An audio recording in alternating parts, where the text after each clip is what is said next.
हरे कृष्णा। सभी का स्वागत है श्रीमद् भागवतम की आज की कथा में। हम श्रवण करने जा रहे हैं कुंती महारानी के द्वारा भगवान की महिमा का वर्णन। कुंती महारानी आज हमें बताएंगी कि जो कमल का फूल होता है वो भगवान किस तरह से धारण करते हैं, भगवान का और कमल का क्या आपस का संबंध है। साथ ही कुंती महारानी हमें यह भी बताएंगी कि किस तरह से भगवान ने पग पग पर उनकी रक्षा की है। इतनी रक्षा तो उन्होंने अपनी स्वयं की माता देवकी की नहीं की जितनी कुंती महारानी की है। इससे हमें यह भी पता चलेगा कि भगवान अपने भक्तों को कष्ट में क्यों डालते हैं और किसी विशेष भक्त पर भगवान कृपा क्यों करते हैं। ये सब हम आज की कथा में जानने वाले हैं।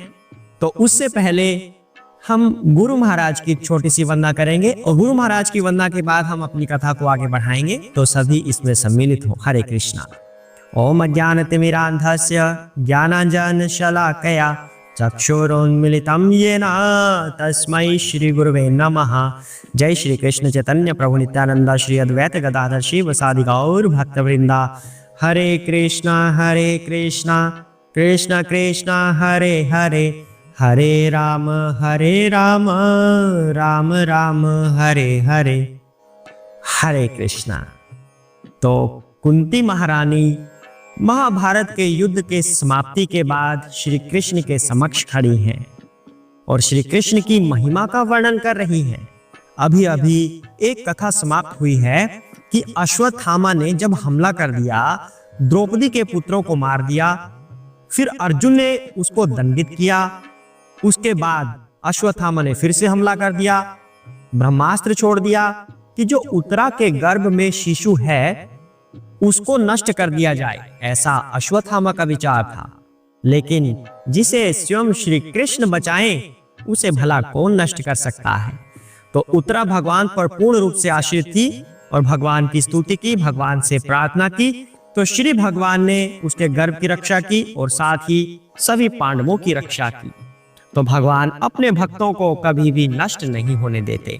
तो जब ये सब कथा समाप्त हो गई, उसके बाद भगवान चलने वाले थे, प्रस्थान करने वाले थे अपने घर पर, अर्थात द्वारका में। फिर कुंती महारानी उनके समक्ष आती हैं और कुंती महारानी भगवान की महिमा का वर्णन करती हैं।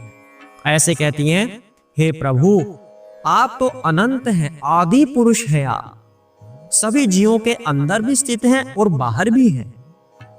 कुंती महारानी को यह पता है कि कृष्ण मेरे समक्ष खड़े हैं और उत्तरा के गर्भ के अंदर जाकर उसके गर्भ की रक्षा भी करते हैं, अर्थात भगवान सर्वव्यापी हैं। तो कुंती महारानी इतनी उनकी वंदना करती हैं, इतनी महिमा का वर्णन करती हैं, जिसे हम केवल एक दिन की कथा में पूरा नहीं कर सकते, इसलिए हमें 3-4 दिन लग रहे हैं। और ये कुंती महारानी की ऐसी वंदना है, ऐसी महिमा का वर्णन वो कर रही है, जिसे यदि आप सीख लें और हम सीख लें तो हमारा जीवन धन्य हो जाएगा। यदि हम भगवान की महिमा का वर्णन करना सीख जाएं तो भगवान की कृपा हमें मिलेगी। जिस चीज के लिए हम भटकते फिर रहे हैं, कभी ये गुरु महाराज के पास, कभी वो गुरु महाराज के पास, पर हम सीख क्या रहे हैं? कुछ भी तो नहीं। हमें आज तक ये भी नहीं आ रहा कि भगवान की वंदना कैसे की जाती है, भगवान की महिमा का बखान कैसे किया जाता है, भगवान को रिझाया कैसे जाता है। तो कुंती महारानी जिस तरह से भगवान को रिझा रही हैं वह तो श्रवण योग्य है। आपने कई बार सुना होगा शिवजी ने पार्वती के सामने भगवान की महिमा का वर्णन किया। जो सुखदेव महाराज ने शिवजी से अमर कथा सुनी थी एक बार छुप छुप के, जब वो तोते के वेश में थे, तो उस समय भी शिवजी क्या कर रहे थे? पार्वती माता के सामने कथा सुना रहे थे भगवान की। तो शिवजी तो हमेशा भगवान की महिमा का वर्णन करते रहते हैं, लेकिन आप और हम जैसे सांसारिक व्यक्ति जब महिमा का वर्णन करें और वो भी इतना सुंदर वर्णन करें, तो वहां से हमें सीखना चाहिए कि भगवान की महिमा का कैसे वर्णन किया जाना चाहिए। तो आज कुंती महारानी श्री भगवान की महिमा का वर्णन कमल की सहायता से करेंगी। बताएंगी भगवान कमल को कैसे कैसे धारण करते हैं। और जो आप सभी का प्रश्न होता है हमेशा ही कि भगवान ने हमारी तो सहायता की नहीं, उसकी फलाने फलाने की सहायता हमेशा करते हैं भगवान, हमारी नहीं करते हैं, तो उसका उत्तर भी आपको आज जानने को मिलेगा। तो आइए आरंभ करते हैं आज की कथा। भगवान का नाम लीजिए, एक बार हरे कृष्ण महामंत्र गा दीजिए। हरे कृष्णा। जय राधा माधव, जय कुंज बिहारी, जय राधा माधव, जय कुंज बिहारी, जय राधा माधव, जय कुंज बिहारी, जय राधा माधव, जय कुंज बिहारी, जय राधा माधव, जय कुंज बिहारी। हरे कृष्ण कृष्ण कृष्ण हरे हरे, हरे राम राम राम हरे हरे। हरे कृष्णा। श्री व्यासदेव की जय हो, सभी के गुरु महाराज की जय हो, भगवान शिव की जय हो, पार्वती माता की जय हो। ओम नमो भगवते वासुदेवाय। जय श्री प्रभुपाद। हरे कृष्णा। सरस्वती माता की जय हो। जय श्री गणेश भगवान। आरंभ करते हैं आज के श्लोक से। पहला स्कंद 8वां अध्याय और श्लोक नंबर 22 आज हम करने जा रहे हैं। हरे कृष्णा। नमः पंकजनाभाय, नमः पंकजमालिने, नमः पंकजनेत्राय, नमः ते पंकज आंध्रये। जिनके उदर के मध्य में कमल पुष्प के सदृश नाभि है, जो सदैव कमल पुष्प की माला से शोभायमान है, जिनकी चितवन कमल पुष्प के समान शीतल है और जिनके चरणों में कमल अंकित है, ऐसे हे प्रभु मैं आपको सादर नमस्कार करती हूँ। हरे कृष्णा। सभी एक बार कह दीजिए हरे कृष्णा। मुझे पता चलना चाहिए कि आप लोगों ने हरे कृष्णा बोला है, तो हरे कृष्ण बोलिए, राधे राधे बोलिए, जो भी आपको नाम पसंद है वह अवश्य बोलिए और मुझे पता लगे कि आपने बोला है। तो अर्थ जानते हैं इस श्लोक का। कुंती महारानी इतनी भावुक होकर भगवान की वंदना कर रही हैं, उनकी महिमा का वर्णन कर रही हैं। ऐसी महिमा यदि आप अपने हृदय से श्रवण करते हैं तो ऐसी महिमा आपके हृदय में बैठ जाएगी। और हमें भी ऐसी महिमा हमेशा श्रवण करते रहना चाहिए ताकि भगवान के प्रति हमारी आसक्ति बढ़ती जाए। कभी भी ऐसा नहीं कि ठीक है जो हमारे दैनिक रूटीन के कार्य हैं, धूप बत्ती लगाई जी और धूप बत्ती लगा के अपना चल दिए काम पे और बस ठीक है, भगवान और क्या है, कर तो दिया आपकी सेवा। नहीं नहीं, कुंती महारानी से सीखिए किस तरह से भगवान को रिझाया जाता है। काम तो हमें रोज करने हैं, सारी उम्र हम ये काम ही करते रहेंगे, लेकिन भगवान को रिझाना सीखना यह भी अनिवार्य है। तो कुंती महारानी यहां पर इस तरह से भगवान की वंदना कर रही हैं, सीखिए जरा। जिनके उदर में कमल पुष्प के समान नाभि है, यहां पर गड्ढा बोला गया है।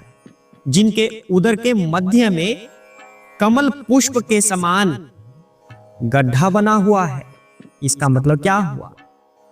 कुंती महारानी यह स्वीकार कर रही हैं कि स्त्री होते हुए मैं आपका वर्णन करने में सक्षम नहीं हूं भगवान। हे प्रभु, मैं आपकी महिमा का वर्णन नहीं कर सकती, मैं आपका भेद भी नहीं जान सकती। स्वीकार कर रही हैं, हमें भी स्वीकार करना चाहिए, हमें चालाक नहीं बनना चाहिए। हाँ पता है, पढ़ा हुआ है, हमने भी शास्त्र पढ़े हैं। नहीं नहीं, कुंती महारानी स्वीकार करती हैं कि हे प्रभु, मैं सक्षम नहीं हूं आपकी महिमा को जानने में। आपका भेद क्या है मैं सक्षम नहीं हूं, क्योंकि स्त्री जाति से ऐसा समझा जाता है कि वो इतनी बुद्धि नहीं रख पाती कि भगवान की लीलाओं को, उनके यश को, उनके नाम को समझ पाए। लेकिन फिर भी भगवान की उन पर इतनी कृपा होती है कि उनको अपनी लीलाओं का श्रवण अवश्य करवाते हैं, क्योंकि स्त्रियां भगवान पर बहुत शीघ्रता से विश्वास करती हैं, सरलता से भगवान पर विश्वास रखती हैं, उनका विश्वास पक्का होता है। लेकिन पुरुषों का ऐसा नहीं होता। किसी भी कथा पंडाल में आप देखना, पुरुषों की संख्या कम होगी और माताओं की संख्या ज्यादा होगी। तो भगवान विशेष अनुग्रह करते हैं अपने ऐसे भक्तों पर। तो कुंती महारानी यहाँ पर ये मान रही हैं, स्वीकार कर रही हैं कि हे प्रभु, स्त्री होते हुए मैं आपके यश को नहीं जानती, मुझे आपकी महिमा का वर्णन भी नहीं करना आता। तो बता रही हैं कि इनके श्री कृष्ण के उदर के मध्य में जो एक गड्ढा बना हुआ है, कमल स्वरूप, अर्थात भगवान गर्भोदकशाही विष्णु के रूप में हर ब्रह्मांड में अपना विस्तार करते हैं। हर ब्रह्मांड में एक गर्भोदकशाही विष्णु होंगे जिनकी नाभि में कमल बना हुआ है। तो ये कमल के लिए भाग्य की बात है कि भगवान की नाभि में है वो, और उसी कमल से एक नाल निकलती है जिस पर ब्रह्मा जी विराजित होते हैं, सृष्टि के पहले जीव ब्रह्मा जी। ये कुंती महारानी कह रही हैं। शिव जी तो हमेशा कहते ही हैं, कुंती महारानी आप और हम जैसी तो हैं, पर वो भक्त हैं, फर्क इतना है बस। और हम भक्त बनने की अभी एक्टिंग कर रहे हैं, हम भक्त नहीं हैं, हमें भक्त बनना है। इन्हीं कथाओं के श्रवण से, कुंती माता के वचनों से, इन्हें को सुनकर हमें भक्त बनना है। कुंती महारानी कैसे कर रही हैं भगवान की वंदना? उनके नाभि में कमल है और उस कमल से एक नाल निकलती है जिस पर ब्रह्मा जी विराजते हैं, सृष्टि के पहले जीव। उसके बाद कुंती महारानी कहती हैं कि जो सदैव कमल पुष्प की माला से शोभायमान है। अब भगवान के जो विग्रह होते हैं, जो माताएं होती हैं, वो भगवान की विग्रहों की पूजा करती हैं, अर्चना करती हैं।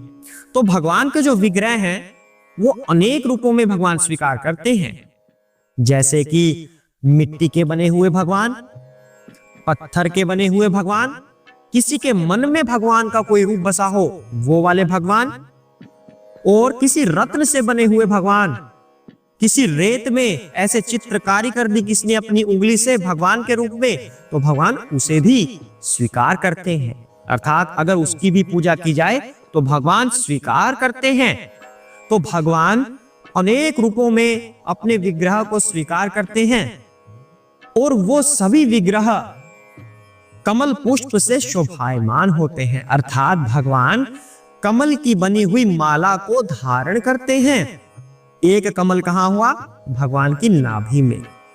दूसरा कमल कहां हुआ? एक कमल नहीं, कमलों की माला, उसे भगवान धारण किए हुए हैं। चाहे कोई मिट्टी का विग्रह हो, चाहे बालू पर बनाया हुआ विग्रह हो, चाहे मन में बसा हुआ विग्रह हो, चाहे किसी धातु से बना विग्रह हो, चाहे फिर मंदिर में रखे हुए पत्थर का विग्रह क्यों ना हो, भगवान कमल की माला धारण करते हैं। आगे क्या कह रही है कुंती महारानी? कहती हैं, जिनकी चित्तवन कमल पुष्प के समान शीतल हो। अर्थात भगवान का हृदय इतना कोमल है, इतना शीतल है कि अपने भक्तों पर विशेष अनुकंपा करते हैं भगवान। कुंती महारानी कहती है कि भगवान को पता है कि हम स्त्री हैं, हमारे अंदर इतनी बुद्धि नहीं है कि भगवान की बातें समझ पाएं, लेकिन भगवान तब भी स्त्रियों पर, महिलाओं पर इतनी अनुकंपा करते हैं कि हर कथा में भगवान महिलाओं को, माताओं को आमंत्रित करते हैं। तभी तो हर कथा में आपको माताएं ज्यादा दिखेंगी और पुरुष कम दिखेंगे। पुरुष अपनी बुद्धि से भगवान को समझना चाहते हैं, लेकिन माताएं अपनी ममता से, अपने प्रेम से भगवान को समझना चाहती हैं। यही हमें सीखना है कुंती महारानी की इन महिमाओं से, इस महिमा के वर्णन से यही हमें सीखना है कि भगवान को तर्क की दृष्टि से नहीं, बल्कि प्रेम की दृष्टि से प्राप्त किया जा सकता है। आगे क्या कहती हैं? जिनके चरणों में कमल अंकित है, भगवान के चरणों के तलवे में कमल बना हुआ है, ऐसा कुंती महारानी कह रही हैं। शिव जी तो हमेशा कहते हैं, कुंती महारानी कह रही हैं। तो हमें हमेशा भगवान के चरणों के दर्शन करने होते हैं। हम भगवान के चरणों में गिर जाएं, चरण पकड़ ले भगवान के, यही हमें करना है। कुंती महारानी ऐसा ही कह रही हैं। साथ में कहती हैं, ऐसे हे प्रभु मैं आपको नमस्कार करती हूँ, हरे कृष्णा। कुंती महारानी इस तरह से भगवान की महिमा गा रही हैं। क्या हम और आप ऐसी महिमा गा सकते हैं? हमें भी प्रयास करना चाहिए कि हमेशा भगवान की महिमा को याद रखें, भगवान के इन सुंदर सुंदर चरण कमलों को याद रखें। भगवान के चरणों में कमल है, भगवान के यहाँ पर वक्ष पर कमल है, भगवान का हृदय भी कमल स्वरूप है। कुंती महारानी ऐसा कह रही हैं। और यहाँ पर कुंती महारानी बता रही हैं कि भक्त को हमेशा भगवान के चरणों से आरंभ करना चाहिए दर्शन करना। जब हम मंदिर में जाते हैं तो दर्शन कैसे करते हैं? सीधे भगवान के मुख की तरफ देखते हैं, लेकिन ऐसा नहीं करना।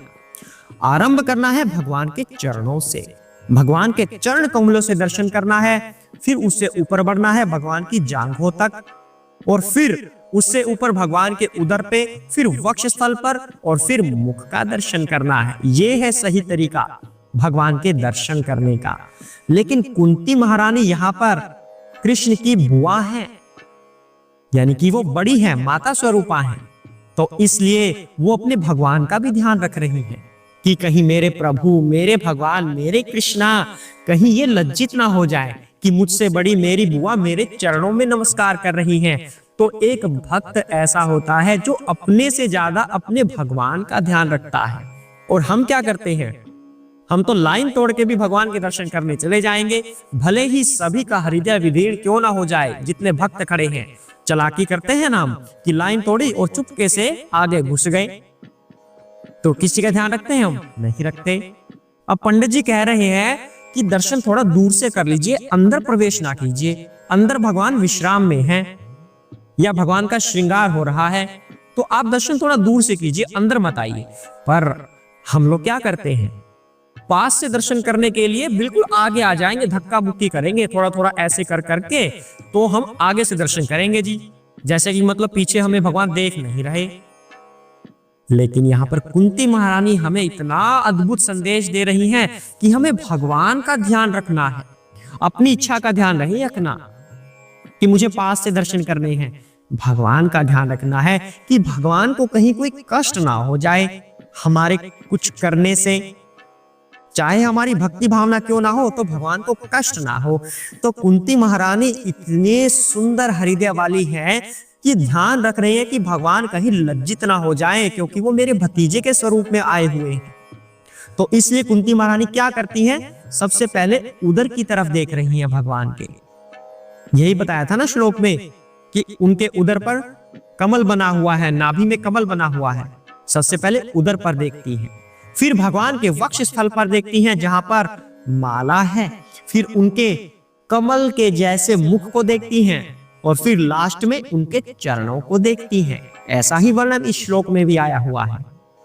तो इसी तरह हमें भी भगवान की इच्छा की पूर्ति के लिए उनके हिसाब से ही उनकी सेवा करनी चाहिए कि कहीं भगवान को कष्ट ना हो। हमारा कर्तव्य क्या बनता है? हम तो तुच्छ से भक्त हैं, भगवान हमारे स्वामी हैं और हम भगवान के दास हैं, भतीजे नहीं हैं भगवान हमारे। तो इसलिए हमें क्या करना है? पहले भगवान के चरणों के दर्शन करने हैं, फिर जांघों के, फिर उदर के, और फिर वक्षस्थल के, और फिर मुख के। इस तरह से भगवान का दर्शन किया जाता है। और श्रीमद् भागवतम भी तो ऐसे ही है।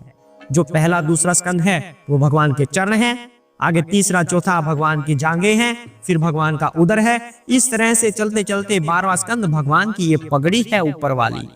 तो भागवतम भी ऐसे ही है।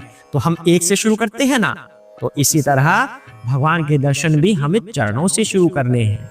इस बात का हमेशा ध्यान रखिए। तो आज समय पूरा हो गया है, हमें और भी वार्तालाप आज करनी थी, लेकिन यहीं तक करेंगे।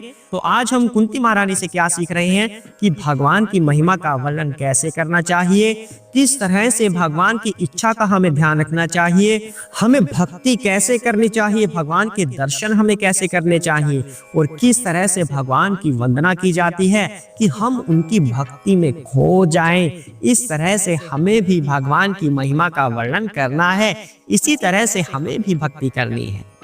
कल हम इससे आगे का ज्ञान सीखेंगे। उसमें यह बताया जाएगा कि कुंती महारानी भावुक होकर, बिल्कुल भावुक स्वर में भगवान से प्रार्थना करती हैं, भगवान के प्रति कृतज्ञ होती हैं कि हे प्रभु, आपने अपनी माता की रक्षा नहीं की जितनी की मेरी की है। स्वयं की माता की भी आपने इतनी सहायता नहीं की जितनी आप अपनी बुआ की करते हैं।